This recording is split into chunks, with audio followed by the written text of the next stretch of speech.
क्या कोई इमारत जिंदा हो सकती है? क्या पत्थरों में भी जान हो सकती है?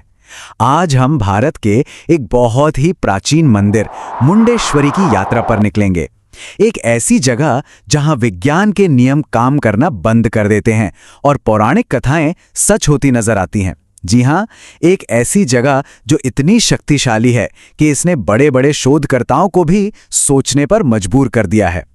तो सवाल यही उठता है, क्या ये मुमकिन है कि कोई जगह जो सिर्फ ईंट और पत्थर से बनी है, एक जीती जागती ऊर्जा को अपने अंदर समेटे हुए हो? एक ऐसी चेतना जिसे आप महसूस तो कर सकते हैं पर माप नहीं सकते। चलिए आज इसी का पता लगाते हैं। देखिए, जब भारत के शीर्ष पुरातत्वविदों ने इस मंदिर पर रिसर्च शुरू की तो उन्हें कुछ ऐसा मिला जिसकी उन्होंने कभी उम्मीद ही नहीं की थी। कुछ ऐसा जो उनकी किताबों में नहीं लिखा था, कुछ ऐसा जिसके लिए विज्ञान के पास कोई जवाब नहीं है। तो चलिए सीधे मुद्दे पर आते हैं। वैज्ञानिकों को आखिर ऐसा क्या मिला जिसने इस जगह को इतना बड़ा रहस्य बना दिया? यहां आकर चीजें सचमुच बहुत अजीब हो जाती हैं। पहली बात तो ये कि ये मंदिर एक खास तरह के ज्वालामुखी चट्टान से बना है जो उस इलाके में दूर दूर तक कहीं नहीं मिलती। तो ये पत्थर यहां आए कैसे? दूसरी बात, मंदिर के ठीक केंद्र में बिना किसी मशीन के लगातार माइक्रोवेव जैसी ध्वनि तरंगें मौजूद हैं। और सबसे हैरान करने वाली बात, यहां एक अनोखा चुंबकीय क्षेत्र है, एक इलेक्ट्रोमैग्नेटिक फील्ड जो सीधे इंसान के दिमाग की तरंगों को प्रभावित करता है, जिससे एक गहरी शांति और ध्यान का अनुभव होता है। और ये सब कुछ पृथ्वी के एक बहुत ही सटीक एनर्जी पॉइंट पर बना हुआ है। सवाल यह है कि ये ऊर्जा आ कहां से रही है? एक रिसर्चर ने इसे शायद सबसे अच्छे तरीके से समझाया। उन्होंने कहा, यह बिजली या कोई मशीन नहीं है, यह एक जीवित ऊर्जा है। अब देखिए, जब विज्ञान के पास जवाब खत्म हो जाते हैं तो हमें कहीं और देखना पड़ता है। और इस मामले में इसका मतलब है कि हमें उस कहानी में लौटना होगा जहां से ये सब शुरू हुआ। तो इस रहस्यमयी ऊर्जा का स्रोत आखिर है क्या? कथाओं के अनुसार इसका जवाब हजारों साल पहले सतयुग में छिपा है, जब इस मंदिर की कहानी शुरू हुई थी। कहानी कुछ यूं है कि दुनिया में चारों तरफ अराजकता फैली हुई थी, जिस पर शक्तिशाली असुरों का राज था। हताश होकर सभी देवताओं ने ब्रह्मांड की आदिम ऊर्जा यानी आदि शक्ति से प्रार्थना की। उनकी प्रार्थना के जवाब में आदि शक्ति ने मुंडेश्वरी, एक भयंकर देवी का रूप धारण किया। और इसी पवित्र भूमि पर उन्होंने दो सबसे क्रूर असुरों चंड और मुंड को हराकर दुनिया में फिर से संतुलन स्थापित किया। और मुंडेश्वरी नाम में ही एक गहरा अर्थ छिपा है। इसका मतलब सिर्फ बाहरी असुरों के सिर काटना नहीं है। असल में ये हमारे अंदर के असुरों यानी हमारे अहंकार, हमारे अभिमान पर विजय पाने का प्रतीक है। ये शक्तिशाली कहानी सिर्फ एक कथा नहीं है, बल्कि इसे सीधे मंदिर के डिजाइन में बुना गया है, जो शायद ही किसी और मंदिर जैसा हो। मंदिर के डिजाइन में एक संख्या बार बार दिखाई देती है, 8। और यह सिर्फ एक आर्किटेक्चरल चॉइस नहीं है, यह देवी के 8 भुजाओं वाले स्वरूप और ब्रह्मांड की 8 दिशाओं का प्रतीक है, जो हर चीज को एक पवित्र केंद्र से जोड़ता है।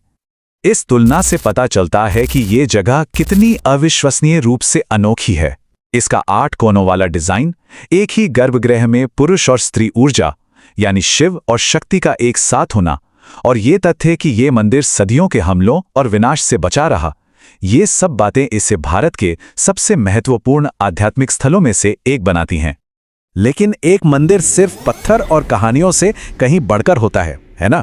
उसकी असली शक्ति उन लोगों के जीवन में दिखती है जिन्हें वो छूता है। अब हम कुछ ऐसी सच्ची अविश्वसनीय कहानियों को जानेंगे। पहली बड़ी कहानी करीब 300 साल पुरानी है। एक शिशु जो लगभग मौत के कगार पर था, उसके हताश माता पिता उसे वेदी पर छोड़ गए थे। उन्होंने प्रार्थना की और चले गए। किसी चमत्कार की उम्मीद नहीं थी, लेकिन अगली सुबह वो बच्चा न केवल जिंदा था बल्कि पूरी तरह से स्वस्थ था। इस एक घटना ने मुंडेश्वरी को हमेशा के लिए आस्था के नक्शे पर स्थापित कर दिया। और फिर ये अविश्वसनीय कहानी है। एक ऋषि ने इस मंदिर में 27 साल तपस्या में बिताए। क्यों? क्योंकि उन्हें विश्वास था कि वे पिछले जन्म में असुर चंड का ही पुनर्जन्म थे, वही असुर जिसे देवी ने हराया था। उन्होंने क्षमा मांगने और अपने कर्मों का कर्ज चुकाने के लिए अपना पूरा जीवन समर्पित कर दिया। अब एक ऐसी कहानी जो आपके रोंगटे खड़े कर देगी। राघव नाम का एक छोटा सा लड़का जो जन्म से ही लकवाग्रस्त था और कभी एक कदम भी नहीं चल पाया था। उसके माता पिता उसे अपनी गोद में उठाकर मंदिर लाए, लेकिन जब वे पहुंचे तो राघव ने कुछ ऐसा किया जिसकी किसी को भी उम्मीद नहीं थी। उसने अपनी मां की ओर देखा और कहा, मुझे जाने दो, मैं खुद चढ़ूंगा। और फिर उस 5 साल के लड़के ने, जो चल नहीं सकता था, सिर्फ अपने हाथों का इस्तेमाल करके खुद को एक एक कर 84 पत्थर की सीढ़ियों पर ऊपर खींचा। ये शुद्ध इच्छा शक्ति और विश्वास का एक ऐसा काम था जो शारीरिक सीमाओं से कहीं परे है। और ये कहानी भी देखिए, एक किशोर लड़का जो न तो सुन सकता था और ना ही बोल सकता था, देवी की मूर्ति के सामने चुपचाप बैठ गया। अचानक उसने लिखना शुरू किया और उसने एक पूरी जटिल संस्कृत आरती लिख डाली। एक ऐसी भाषा जो उसने कभी सीखी नहीं थी, ऐसे शब्द जो उसने कभी सुने नहीं थे। ऐसा लगा जैसे वो ज्ञान सीधे देवी से उसके अंदर बह रहा हो। तो ये सब हमें कहाँ ले जाता है?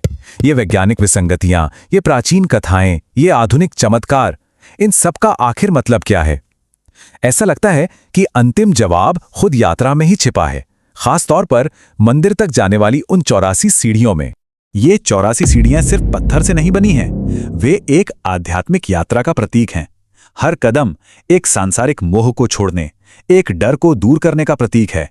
और सबसे ऊपर 84वीं सीढ़ी पर पहुंचना जन्म मृत्यु के 84 लाख चक्रों से मुक्ति यानी मोक्ष पाने का प्रतीक माना जाता है। और इस यात्रा के केंद्र में है मौन का विचार। कहते हैं एक दिन एक प्रार्थना समारोह के दौरान मंदिर में अचानक एक अविश्वसनीय गहरी शांति छा गई। कोई मंत्र नहीं, कोई घंटी नहीं, सिर्फ शुद्ध मौन।